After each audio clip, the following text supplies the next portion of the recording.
Hola, buenas tardes. Primero que nada, gracias. Un honor haber viajado 2.500 kilómetros para estar aquí con ustedes. Padrísimo, un lugar muy hermoso. Y bueno, vamos a empezar.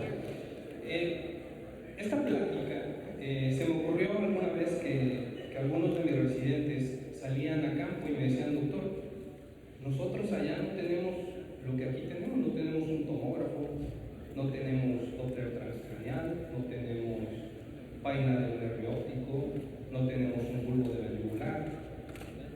¿Cómo podemos apoyar a ese paciente que llega a nuestros hospitales de segundo nivel para poder favorecer su llegada a un mayor nivel y se le pueda dar una resolución, un manejo integral y salvar la vida del paciente? Lo más importante en el paciente de trauma craneoencefálico no solamente es salvar su vida, sino también dejar una persona funcional a la sociedad. ¿Sí me explico?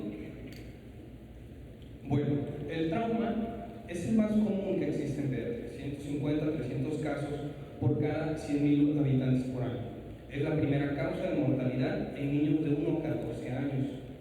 Es más común en niños que en niñas. Y bueno, en México los accidentes de tráfico pueden representar hasta el 75% de los casos. Representa un costo humano impresionante, para eso estaban ustedes formándose aquí, para eso nos formamos nosotros. Representa un gasto económico, solamente cuánto cuesta un traslado de un paciente crítico, cuánto cuesta un traslado aéreo, cuánto cuesta una tomografía, una resonancia, las manos de un neurocirujano, las manos de un intensivista. Y también, bueno, cuesta grandes secuelas. No es lo mismo entregarle a la mami a un niño que se cayó de su bicicleta, no llevaba casco y llega con nosotros con un hematoma epidural. No es lo mismo entregarle a ese niño a la mamá caminando y hablando y esperar a ese niño que se vuelva a caer o que llegue con la mamá porque se le destruyó la cánula del traqueostomo. ¿Sí me explico? Hagamos lo que nos corresponde a cada quien. A los que van a dar el manejo inicial, a los que lo van a trasladar, a los que lo van a recibir, al que lo va a operar, al que lo va a cuidar después del postoperatorio. Es muy importante que ustedes empiecen a hacer anotaciones de todo lo que hagan. Ustedes tienen que empezar a hacer lo que en México no se hace, que es estadística. Y eso, lo único que necesitan es una libreta, una aplicación en su celular, llevar un registro de qué están haciendo. Si ustedes aprenden a valorar lo que ustedes están haciendo hoy, en 3, en 4 años se van a dar cuenta, van a voltear hacia atrás y van a decir: ok, hace 2 años yo no sabía esto, me equivoqué en esto, lo puedo mejorar, estoy débil en estas habilidades, lo puedo mejorar. Pero tienen ustedes que empezar a hacer registros de todo lo que ustedes hagan. Nosotros en el Hospital para el Niño Poblano hicimos una casuística. Yo ingresé a la subespecialidad de terapia intensiva en el 2012 y se nos ocurrió hacer una casuística de cómo estábamos, cómo habíamos estado nosotros manejando a los niños con traumatismo craneoencefálico, y nos llevamos grandes sorpresas. Tuvimos un total de 899 pacientes. Vean cómo la gráfica va del 2008 hacia el 2012 en aumento. Vean cómo pues, las edades promedio son entre el 1 y 4 años, 5 a 10 años, donde están los casos más fuertes, la mayor incidencia de estos casos, y 543 versus 356 relación varones-mujeres. La literatura internacional dice 3 a 1, aquí prácticamente estamos 1 a 1, ¿ok? Y esa es casuística de nuestro hospital. Vean, el traumatismo craneoencefálico leve, ese fue el más común en forma global, el moderado en el 281, severo 114, y todo el mundo dice, en mi hospital lo decimos, yo como jefe de urgencias me doy cuenta de que empieza un puente o empiezan las vacaciones y llegan los traumas. Llega el niño fracturado, llega el niño que se cayó del trampolín, llega el niño que se le resbaló a la mamá en las escaleras, llega el niño que estaba sin supervisión en la azotea y se cae, ¿ok? Pero miren, en etapa escolar el 80% de los casos, y en etapa de vacaciones 186, aunque la frecuencia, nosotros nos empezamos a dar cuenta que es muy común que empiezan a llegar los pacientes en cuanto se libera la escuela. ¿Salen? Y ven, no hay error. Los accidentes que cuestan vidas siguen siendo dentro de casa y son situaciones que se pueden prevenir. Y va desde la mami, que todavía sigue insistiendo en que los niños hay que meterlos a una andadera, hasta construimos nuestra segunda planta hace 10 años y no le hemos puesto barandal a las escaleras. O subimos a tender la ropa y no hemos puesto algo protector arriba, o subimos con el niño. ¿Ok? Así de pequeños son los detalles que pueden evitar un traumatismo craneoencefálico. Las causas más comunes, caída de su propia altura, caída de la cama, pero miren, el atropellamiento sigue siendo muy importante, sigue siendo de las principales causas. ¿Sale? La mortalidad general fue del 5%. La mortalidad del TC severo, que es el que nos debe de preocupar a un hospital de tercer nivel, fue alta, 30%. Ahora, ¿por qué hicimos el corte en el 2012? Porque en el 2012 llegaron las nuevas guías de trauma craneoencefálico, donde se incluyeron muchos capítulos orientados hacia el manejo pediátrico. Y entonces nosotros dijimos, ok, 2012 nosotros estamos parados aquí, pero en el 2015, que fue mi proyección, son 3 años de subespecialidad, nosotros queremos estar en un nivel más bajo de mortalidad. Y orgullosamente lo logramos. Para el 2014 nosotros teníamos 0% de mortalidad en traumatismo craneoencefálico severo. Y fue un trabajo abismal. Fue presentarle trabajos al neurocirujano para que él pudiera decir, ok, paciente con edema cerebral irreversible al manejo, lo metemos a craneotomías compresivas. ¿Sale? Y afortunadamente nos vino muy bien, pero ha sido cuestión de estar anotando todo, registrando todo, nombre del paciente, edad, de dónde es. Incluso tenemos una casuística de cuántos hermanos tienen. Después del tercer hermano empieza la incidencia mayor, algo que no está reportado en la literatura. Y nosotros seguimos viendo esto. No sé qué tan frecuente sea aquí el uso de moto en Sonora, pero en Puebla todo el mundo quiere andar en moto. Lamentablemente la gente no usa casco, la gente confunde las motos con microbuses, y entonces en lugar de tener un lesionado, tienes 3, tienes 4, tienes 5. ¿Ok? Esto cambia completamente el paradigma. La lesión, atender a un paciente con casco es un panorama suave, pero atender a un paciente de trauma sin casco es el horror total. Bueno, la clasificación de escala de coma de Glasgow, una escala que estadifica leve, moderado, severo. Mañana les voy a platicar algo sobre eso y los voy a poner a trabajar mucho con ello, porque no es lo mismo manejar al paciente que llevaba su casquito, se cayó de su bicicleta y llega con nosotros, pues tal vez con un chichón, tal vez llorando porque al médico que recibió al bebé que estaba en brazos de su mamá se le ocurrió decirle, señora, tráigame a su bebé, lo voy a poner en una cama y lo voy a canalizar. Pues obviamente el niño va a estar llorando, va a estar inconsolable, ¿sale? No es lo mismo manejar a ese niño que manejar un paciente que se cayó de 3 metros de altura. No es lo mismo manejar al paciente que lo atropellaron. No es lo mismo manejar al paciente que un loco se le ocurrió pasar frente a su casa y tirar 3 kilos, que nos ha pasado allá en Puebla. Entonces, es importante clasificar a nuestros pacientes, ¿sale? Ahora, recordemos que el traumatismo craneoencefálico tiene una lesión, que es la lesión primaria, que es la que es causada en el momento del impacto y es secundaria a la cinemática del trauma de esa lesión. Un martillazo, chocar contra el volante, caer impactado de 3 metros de altura, lesión primaria. Y los maestros dicen, la lesión primaria es culpa a veces hasta del paciente. En el caso de los pediátricos muchas veces es culpa de los papás, dejamos cosas donde no debe de ser, o no le ponemos reja a las escaleras. Hay muchas causas. Y después viene la lesión secundaria, todo aquello que lleve a un pronóstico más complicado de este paciente. Y entonces nos encontramos con la presencia de un hematoma que va a formar o va a dar un efecto de masa, va a comprimir, va a herniar ese paciente. La formación gradual del edema cerebral, muy importante. La presión arterial, la presión intracraneana, los niveles de glucosa, la isquemia secundaria, la hipoxia, que ya lo comentaba Héctor hace un momento, importantísimo el manejo del oxígeno. Y los maestros dicen, la lesión secundaria es culpa del que lo maneja. Y es donde entramos todos nosotros, ¿sale? ¿Por qué? Porque ustedes son quienes van a entregar en manos del urgenciólogo, del intensivista, un paciente con neumoglucemia, con neumotensión. ¿Sí me explico? Entonces, pensando en esto, recordemos la teoría de Monroe-Kelly.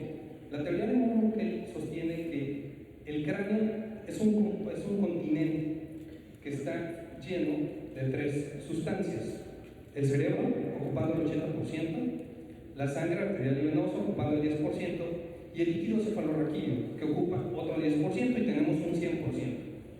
Pero supongamos que ese paciente, como de la nada, lo azotamos contra la pared y empieza a sangrar. Entonces, el segundo componente, la sangre, empieza a ocupar más espacio. La respuesta del cerebro, ¿cuál va a ser? Disminuir la producción del líquido cefalorraquídeo. Pero todo eso tiene un punto de corte. Y cuando ese punto de corte se vence, empieza a haber manifestaciones clásicas de la hipertensión endocraniana. Hay efectos agudos, como es la formación de un hematoma secundario, un traumatismo craneoencefálico, y hay efectos crónicos que le permiten a este cráneo echar a andar mecanismos de compensación que evitan que la hipertensión endocraniana sea letal en forma rápida, pero sí va a ser letal en forma progresiva. Por ejemplo, la formación de un tumor. Un tumor se va formando 1 mes, 2 meses, 3 meses, 4 meses. Habitualmente el paciente con un tumor tarda entre 2 y 4 meses en tocar por primera vez un hospital. Y el paciente llega literal con datos de lateralización, pero tal vez no con datos de grado hipertensivo en ese momento.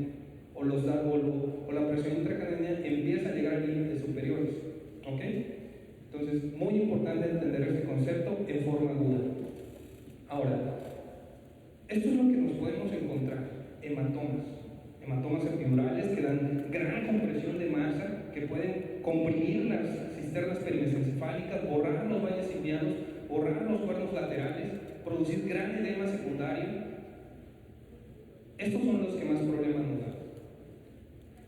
Los hematomas subdurales, pues bueno, toman la forma del cerebro, nos dan un poquito más de tiempo, no hay tanta compresión. Si hay mucho edema perilesional, y es el sobre el que tenemos que trabajar, pero nos dan un poco más de tiempo.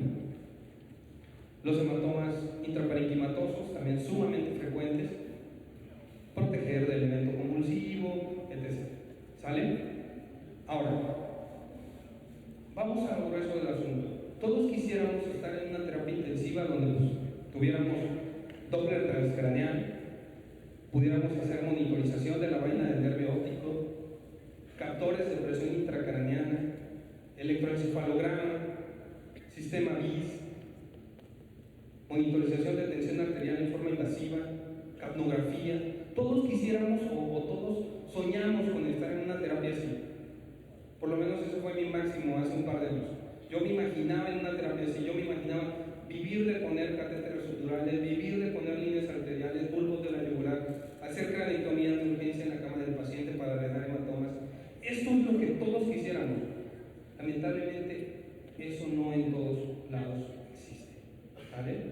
A veces en los mejores hospitales no se cuenta con los catéteres. Por ejemplo, cuando yo hice el curso de cuidados no intensivos, nos daban catéteres intracraneales, intraparenquimatosos, que eran padrísimos. Tú agarrabas a tu marranito para practicar y le metías un taladro. Inmediatamente después del taladro iba un catéter de apenas 2 milímetros de grueso y lo atornillabas en el cráneo. Y en 5 minutos tú ya podías estar midiendo la presión intracraneana de ese paciente, bueno, de ese marranito. Ese catéter cuesta 20,000 pesos, 15,000 a 20,000 pesos. En mi hospital, lamentablemente, no los hay. ¿Qué hacemos?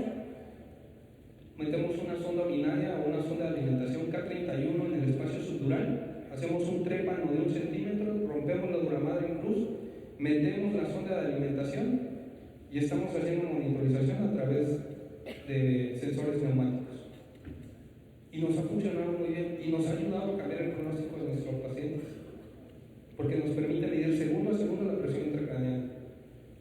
Yo lo aprendí a hacer con los mejores catéteres que existen, intraparenquimatosos, pero no los hay. Pero no por eso dejamos de hacer cosas por el paciente. Debemos de adaptarnos. En el Perú, en la Argentina lo hacen con lo que nosotros medimos la presión venosa central. Ellos lo hacen así y solamente están las enfermeras con su calculadora haciendo la conversión de centímetros de agua a milímetros de mercurio. ¿Y qué creen? Les funciona. ¿Sale? Entonces debemos de adaptarnos a lo que tenemos.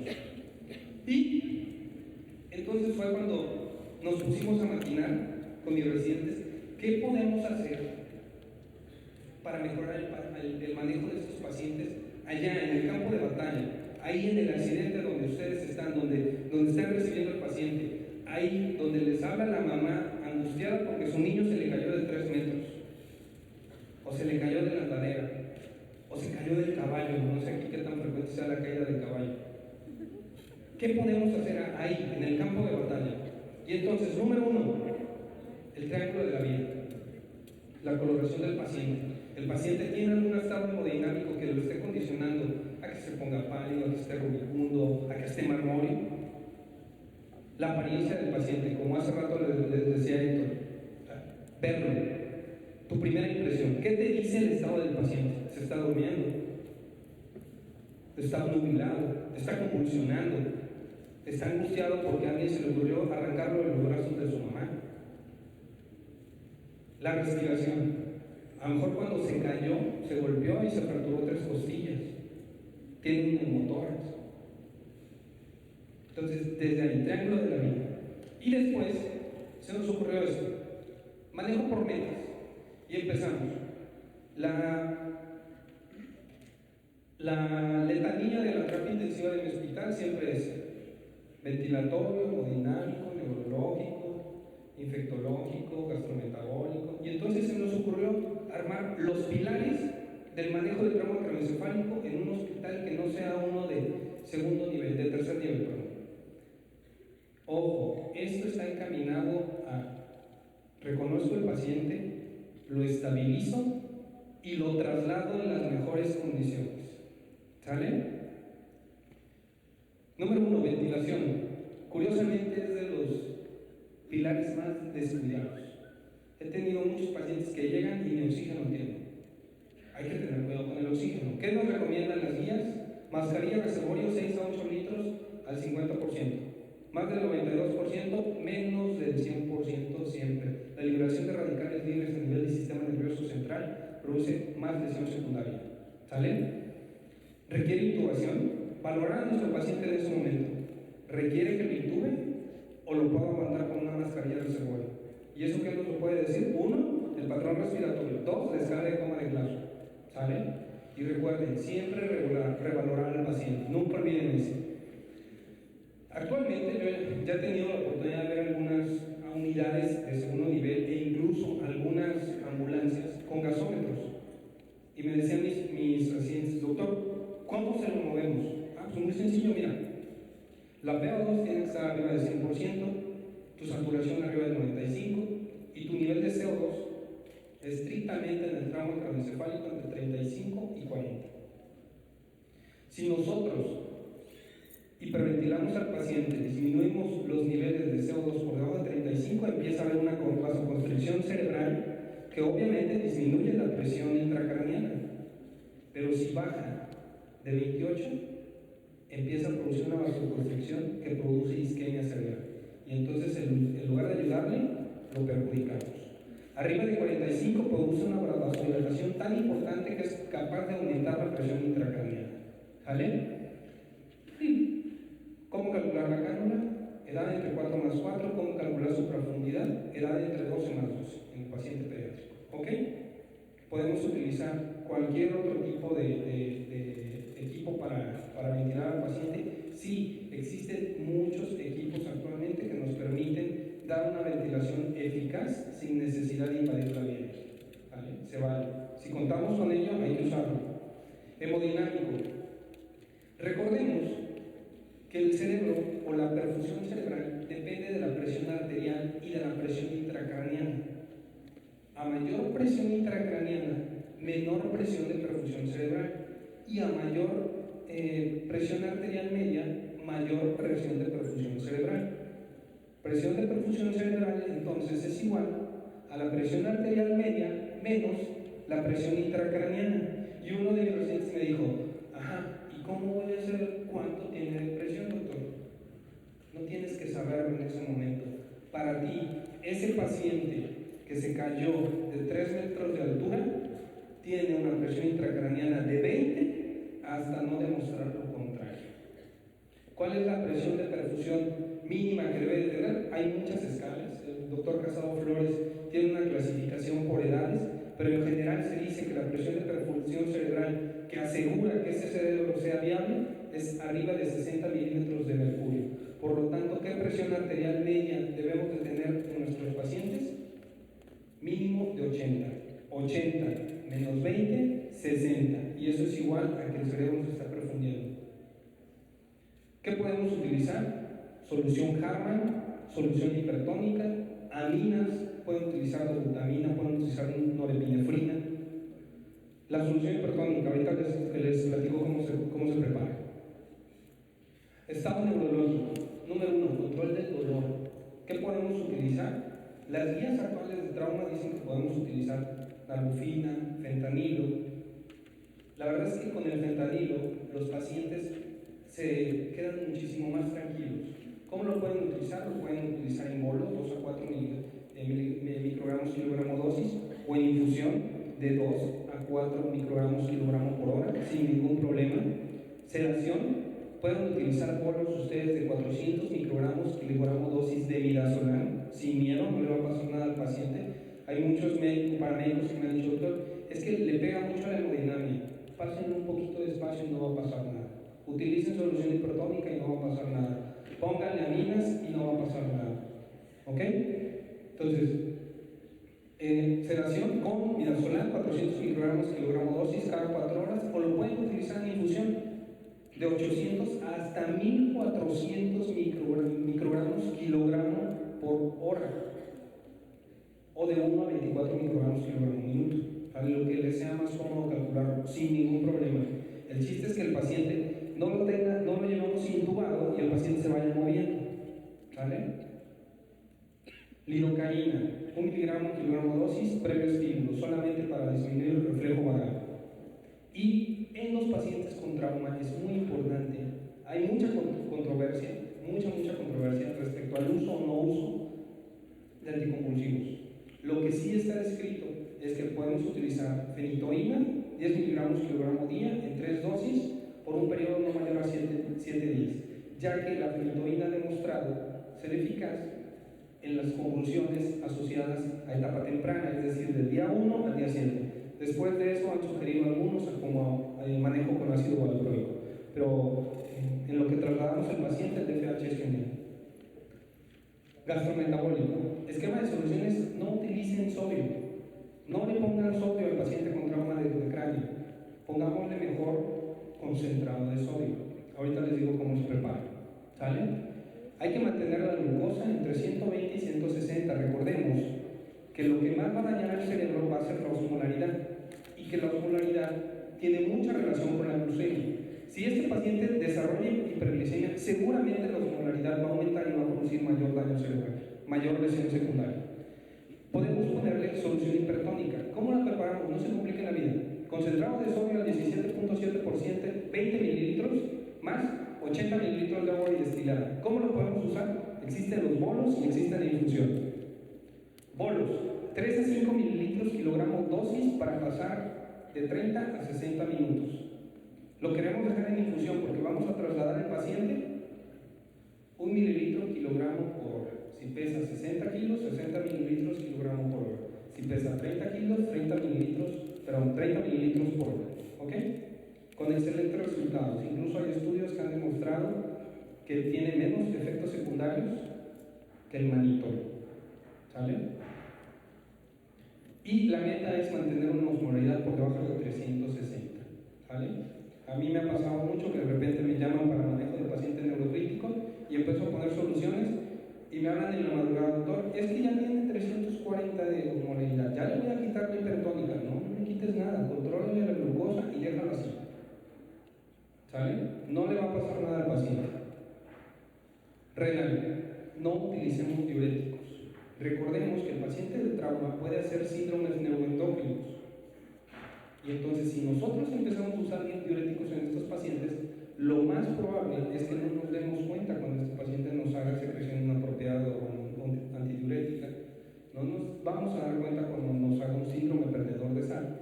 Entonces, no diuréticos, no necesitan diuréticos, ¿sale? Es un mito mito que el paciente con trauma craneoencefálico o que el edema cerebral asociado a trauma craneoencefálico disminuye con diuréticos o que disminuye con dexametasona. Eso es un mito, es totalmente incorrecto.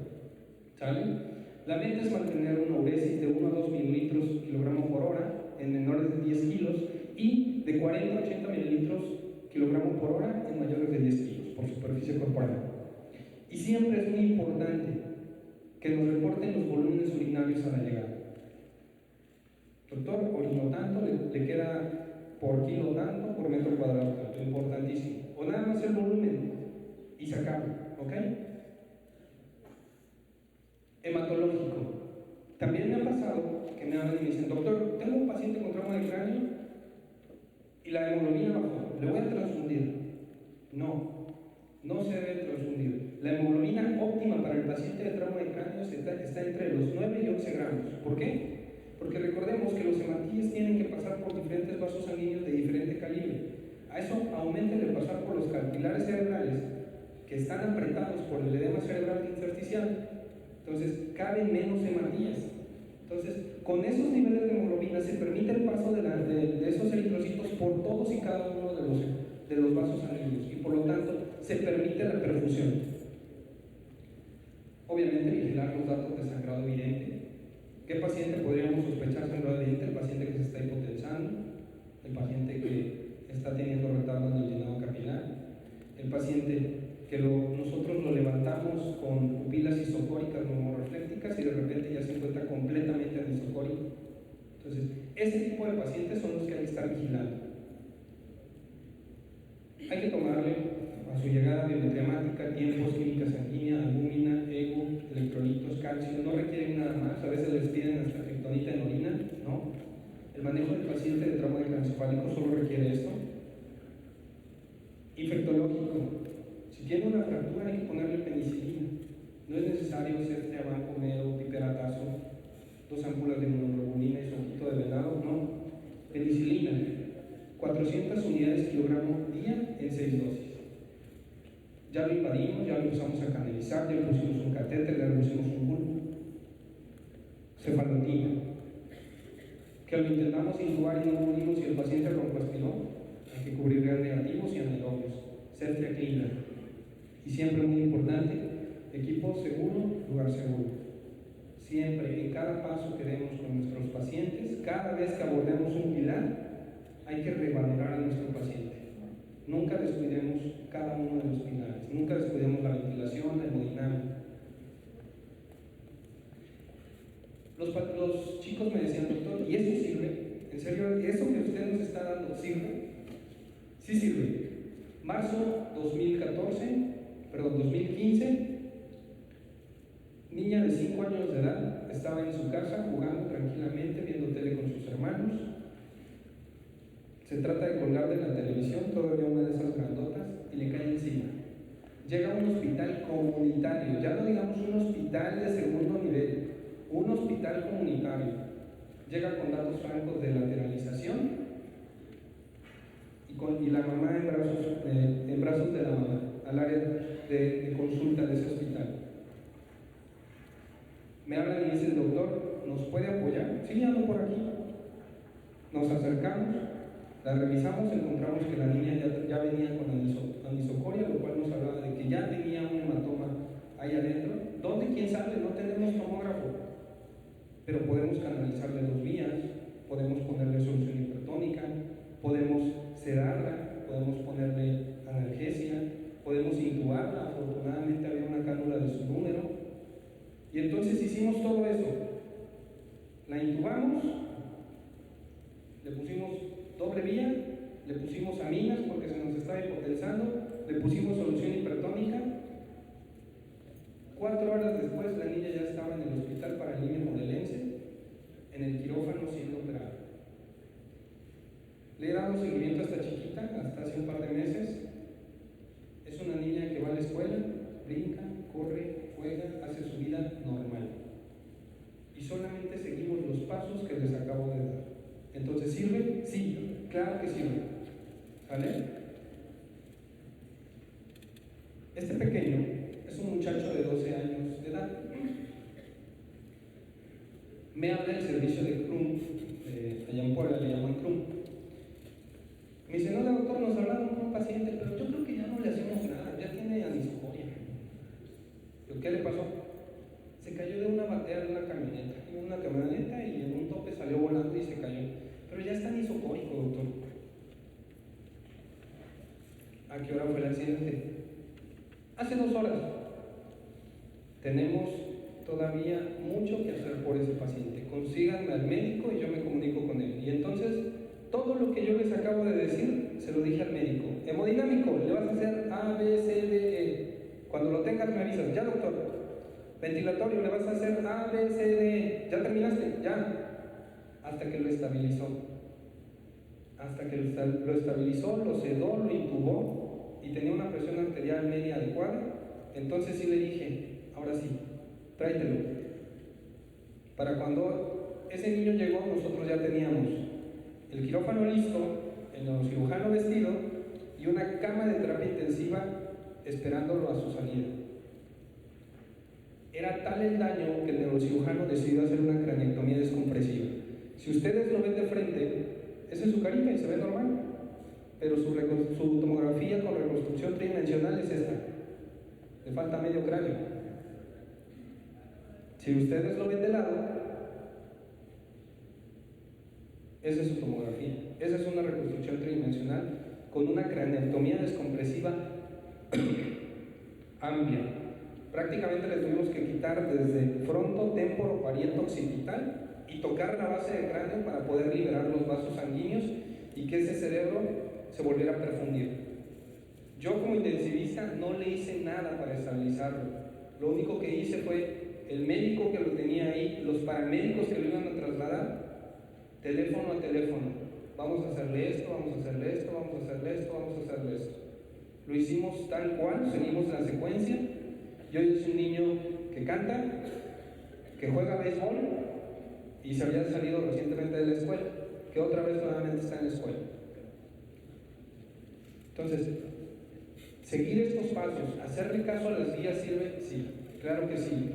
Obviamente tenemos que adaptarnos a lo que tenemos en nuestro medio. ¿Qué más quisiéramos tener? Catéteres invasivos, contar con ultrasonidos en las ambulancias, gasómetros en las ambulancias, pero no lo tenemos. Pero sí podemos hacer mucho por los pacientes sin contar con grandes herramientas. Estos son algunos de los artículos que revisamos, los protocolos de la Sociedad Española de Cuidados Intensivos Pediátricos. Están en forma gratuita. Este libro es del doctor Agustín Godoy, es un argentino, un apasionado del neurointensivismo, a quien se le ocurrió esta plática que yo les acabo de dar. A él se le ocurrió hace mucho tiempo hacerlo en la Argentina y ha logrado disminuir mucho la mortalidad del trauma craneoencefálico y mejorar el pronóstico de los pacientes que alcanzan a llegar a su hospital. Y esta página de internet, ahí van a encontrar completa y absolutamente gratis todos y cada uno de los artículos de las últimas guías de traumatismo craneoencefálico gratis. Por mi parte es todo. ¿Dudas? ¿Preguntas?